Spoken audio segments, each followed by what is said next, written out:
Ouais, désolé, j'ai eu une coupure, je sais pas trop ce qui s'est passé, donc en gros, je recommence où j'étais. Donc je pense vous avoir expliqué la subzone. Donc en gros, pourquoi ce POI là était pertinent pour plusieurs confluences techniques. Alors la première, c'était que c'était une subzone, d'accord, donc ça je vous l'ai expliqué. Là, j'étais sur le point d'expliquer la deuxième confluence, qui est le fait que ce POI correspondait également à ce qu'on appelle une flip zone. Alors pourquoi une flip zone? Eh bien parce qu'en fait c'est sur ce POI là que la demande a flippé le supply. D'accord.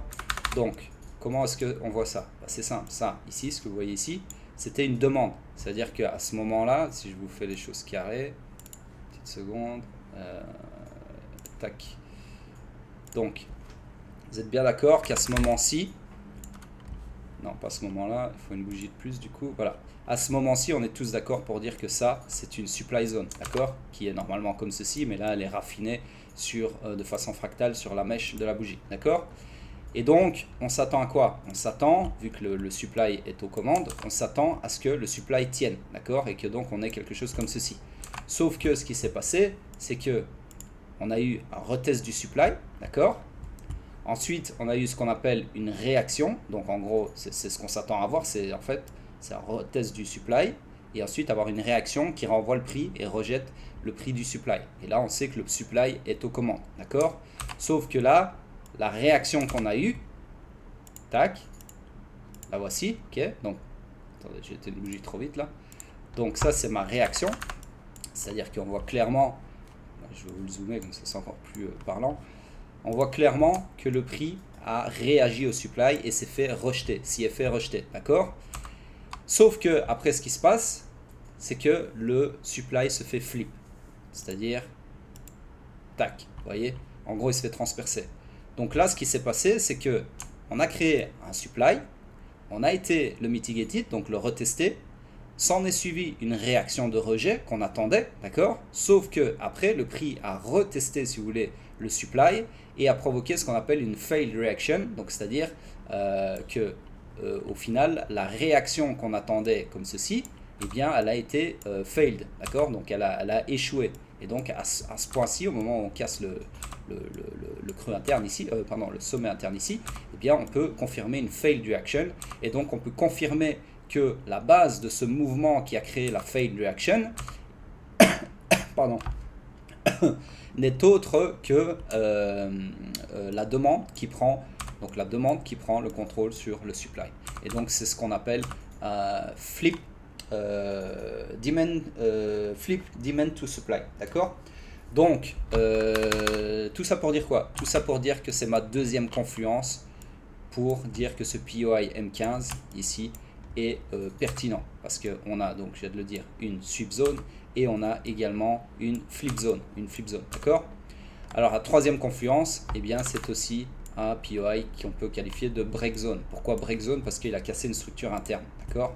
Ou externe, c'est encore mieux, mais là dans ce cas-ci c'est interne. Donc c'est à dire que si vous faites un tracé sur le price action, eh bien vous voyez que ce mouvement qui a généré ce POI M15, eh bien il a cassé une structure interne, puisqu'on a cassé le sommet précédent, d'accord? Donc ça c'est simplement théorie de dos, bien évidemment. Donc là en gros j'ai trois confluences qui me disent que ce POI là est extrêmement intéressant. Ça ne veut pas dire qu'il va tenir, mais ça veut dire qu'il a énormément de chances de provoquer une réaction qui peut donner lieu à un long, d'accord? Donc après il peut aussi faire ça, vous rentrez long ici, et puis être transpercé par après, d'accord? Mais il peut aussi, en tout cas moi ce que je cherchais, c'est qu'il fasse ça, d'accord? Pour aller chercher l'order flow ici, M15, d'accord? Donc, avec ces trois confluences, j'aurais voulu en fait attendre mon long ici, sauf que l'heure ne me le permettait pas puisque j'étais trop crevé, donc je me suis endormi, et donc au final, quand je me suis réveillé, eh bien malheureusement, enfin malheureusement ou heureusement, tout s'était passé comme prévu, puisque vous voyez que ici, boum, réaction, d'accord, sur la demande, et puis voilà. Donc en gros là ça aurait été un putain de long de malade. Maintenant il faut aller voir ici, on va le faire en live, j'ai pas regardé encore s'il y avait un setup, lors de la mitigation. Parce que si ça fait ce mouvement-là que je viens d'effacer et qu'il n'y a pas de setup ici, bah, vous vous asseyez sur vos mains, comme disent les anglophones, d'accord? Donc vous branlez en gros, ok? Comme moi je dis. Donc il n'y a rien à faire en gros. Donc là je descends sur du 30 secondes pour chercher un week-off ou quelque chose qui s'y apparente, voir s'il y avait un setup week-off. Donc week-off forcément j'attends une purge, un sub de ce lot-là, hein. Sinon je rentre pas, ça m'intéresse pas. Et là j'ai bien peur qu'il soit parti sans faire de week-off ni rien du tout. Donc voilà, là il n'y avait rien du tout. Vous voyez, donc c'est un bel exemple de pas d'entrée, alors qu'il y avait un méga long à jouer. Mais quand il n'y a pas d'entrée, il n'y a pas d'entrée. Hein. Faut pas forcer les choses, c'est pas ça trader. Ok. Donc même si vous êtes, vous voyez, c'est un très bel exemple parce qu'en fait j'ai un POI extrêmement pertinent avec 3 superbes confluences. Donc je m'attends à mon long, le long se passe, mais voilà, il n'y avait pas de point d'entrée. Donc en gros, vous pouvez pas aller contre le fait qu'il n'y ait pas d'entrée. D'accord. Maintenant on peut regarder s'il n'y avait pas une entrée sur du 5 minutes par exemple. Donc là je vais le refaire encore une fois, tac. Il y a une autre façon d'entrer, hein, parce qu'il n'y a pas qu'une façon d'entrer forcément, encore heureux. Tac. C'est bon, regardez ça. Donc là, j'attends un choc haussier M5 qui arrive ici. Tac, tac, tac, tac. Ici. Tac. Donc là, j'ai mon choc haussier M5. Hop. Et donc, du coup, bah, je peux regarder un retest. Bah, vous voyez, en fait, il y avait moyen de rentrer. Bon, ça aurait été pas un RR de fou du tout. Parce qu'en fait, le POI M5 généré à la base de ce choc haussier M5, bah, vous voyez qu'il est énorme. Donc si je le raffine en fractal, j'aurai un POI comme ça, mais il n'aura pas été retesté. Donc si je voulais rentrer, bah, j'aurais setup. Donc en gros, hein, j'efface une bougie, voilà. J'ai mon choc qui est confirmé, ok, une fois que ce point de choc est cassé, ok, pas besoin d'attendre la clôture, vu qu'on regarde les mèches. Et du coup, à ce moment-là, bah, je peux directement, j'ai largement le temps de placer un ordre d'achat sur le distal ici, avec un stop loss sous le plus bas pour aller chercher mon order flow M15 qui est quelque part ici. Bon, on va dire ici, on va pas être trop gourmand, voilà, tac. Donc là, ça me donne un RR de 3, donc c'est pas ouf du tout. Franchement, je l'aurais pas donné, d'accord. Trop, c'est pas assez quoi. Donc en général, je donne minimum à des trades qui ont une target finale de minimum, je dis bien minimum 5 R. En dessous de 5 R, franchement, ça m'intéresse pas. Ok. Donc en gros. Ici, bah, qu'est-ce qui se serait passé? Après, vous pouvez aussi mettre un bid sur les 50% du POI.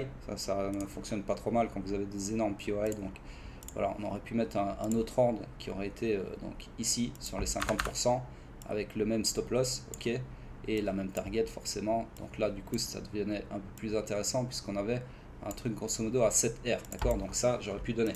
Donc voyons lequel se serait fait déclencher. Ben, aucun des deux, voilà, c'est réglé. Vous voyez? Ah si, je suis con. Celui-là, il aurait été déclenché vu que cette bougie-là est revenue taper notre ordre. Donc notre ordre est déclenché pile poil ici, d'accord? Pile poil ici. Donc par contre, celui-là, sur le Fibo M5, le Fibo 50%, n'aurait pas été déclenché. Voilà, donc on serait dans le trade, on aurait pris les 3 R sans problème, et ça aurait été tapé, si vous aviez laissé un reliquat, vous auriez été tapé finalement presque 6 R, d'accord? Là, je vais voir où on en est présentement. Oula, excusez-moi. Ah oui, on est parti beaucoup plus haut en fait. Ouais, d'accord. Donc là, on aurait été tapé les 10 R. Vous voyez, au final, avec un trade pas ouf à 3 R, bah, s'il part plus haut et que vous avez laissé un reliquat courir, même que ce soit 25% ou 10%, bah, ça fait pas mal de fric au final, puisque là, on a tapé 10,5 R. Voilà, c'était juste pour débriefer un trade manqué parce que au final, quelle heure là, voilà, vous voyez, la zone où ça devenait intéressant, c'était 23h, moins 23h, je dors déjà. Donc voilà. Sur ce, c'était tout pour Bitcoin. Là, on va passer sur un petit débrief de NIR, le trade que j'ai donné hier, qui s'est extrêmement bien passé ici aussi, pardon, puisque là, on est à 6R, d'accord, sur une target de 13R qui, à mon avis, a des chances d'être atteinte. C'est pas sûr, mais elle a des chances, d'accord. Alors, j'enlève ceci. Casse les couilles, les alarmes. Pas d'alarme pendant ma matinale, bordel. Donc, débrief du trade, bah là, tout simple, vraiment tout simple, c'est cas d'école, c'est-à-dire, on a un beau swing range H4, donc la structure est haussière, tout ça c'est du complexe pullback, et donc la destinée, le destin de cette structure, c'est de run le week high ici, d'accord. Donc m'attendant à ce run-ci, ok. Ici j'avais un POI de tendance H4 qui était raffiné en fractal, hein, parce que normalement le POI est énorme comme ceci, donc je l'ai raffiné en fractal. Il avait été mitigated une fois ici, donc ça c'était le petit bémol, mais voilà, comme vous le savez, tant que c'est pas mitigated à 50%, je peux le rejouer autant de fois que j'ai envie. Donc là pour moi c'est une mitigation de surface, donc il y avait beaucoup de chances qu'on revienne plus bas, mitigated à hauteur de plus de 50%, enfin minimum 50%, et puis partir pour le run, d'accord. Donc c'est exactement ce qui s'est passé ici, puisque là si je zoome, vous voyez que la mitigation elle est allée à quasi 80% du POI H4, d'accord. Donc une fois que j'ai cette mitigation là, je vous le fais, je vais vous le refaire en live, si je trouve ce putain d'outil que je trouve jamais. Donc voilà, on a une mitigation H4 ici, d'accord. Donc à ce moment là mon alarme elle sonne, du coup je descends sur le M15 et je cherche mon premier signe de retournement, c'est-à-dire un choc haussier M15, ou alors un week off, ou peu importe, d'accord. Donc là je vois déjà un truc super intéressant, je vois qu'ici j'ai déjà des relative equal low, donc une poche de liquidité qui ne demande qu'à être purgée, d'accord. Donc moi dans tous les cas ça m'intéresse pas de rentrer avant qu'on purge ceci, donc j'attends qu'on purge ceci, voilà, donc là c'est fait, hein. Donc à ce moment là on voit clairement dans le tac, voilà, on voit clairement que les stop loss de tous ces mecs là qui ont lancé bougies, ces deux bougies, donc tous les retail hein, qui n'ont pas de cerveau, qui ont long ces deux bougies là en se disant ouais j'ai un marteau, ça va repartir à la hausse, voilà, donc avec deux de QI comme notre ami Wazub, eh bien ils se sont fait défoncer par le CM sur cette prise de liquidité, d'accord. Donc à partir de ce moment là ça m'intéresse encore plus de rentrer. Tout ce que j'ai à attendre pour le moment c'est un choc haussier M15, d'accord. Donc j'attends ce choc haussier M15 qui se produit, donc là on a encore une liquidation de cette liquidation, d'accord. Donc tous les mecs qui sont crus plus malins, qui se sont dit c'est bon, moi je suis malin, j'ai attendu la première liquidation, je suis rentré sur cette bougie là avec mon petit stop loss ici aux petits oignons, et bien ils ont tout faux, puisqu'il n'y avait encore pas de choc haussier à ce moment là en M15, donc il n'y a aucune confirmation que c'était la liquidation finale, d'accord. Donc du coup reliquidation et encore reliquidation, ok, on peut voir ça comme un seul mouvement, peu importe, pas très important. Ensuite on a boum un choc haussier M15 à ce moment là, d'accord. Et c'est à ce moment là sur cette bougie que je vous ai donné le signal, d'accord. Donc pourquoi est-ce que j'ai pas attendu une confirmation M5? Bien tout simplement à cause du RR. Donc je vais pas me casser le cul à aller encore attendre une triple confirmation, enfin une double confirmation en M5, d'accord. Donc à savoir un truc comme ceci, donc c'est-à-dire un choc aussi M5, puis revenir tester et puis partir, d'accord.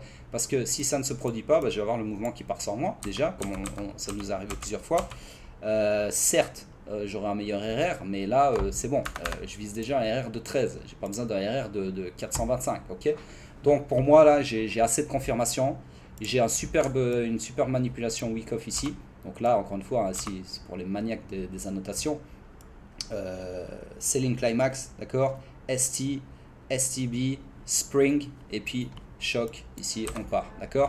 Donc en gros, si vous voulez, je suis rentré sur un week-off M15 sur du POI, sur un POI H4. Vous voyez que la règle des 30, tant que vous descendez pas en dessous de divisé par 30, vous pouvez rentrer sur tous les week-off que vous voyez, c'est pareil, d'accord. Donc il faut juste pas rentrer sur un week-off 5 secondes sur un POI H4, parce que là ça n'a aucun sens, ok.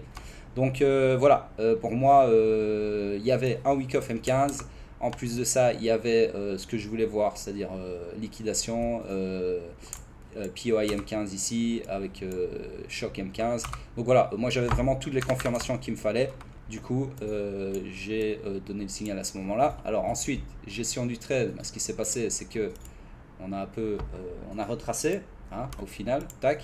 Donc ici vous voyez, ça m'a fait un peu peur parce qu'on a créé, c'est pour ça que j'ai pas voulu remonter le stop loss directement, parce que ici il y avait des equal low, ok, qui pouvaient, en fait ça c'est de l'inducement vers le POI M15, d'accord, POI M15, POI M15 ici, d'accord.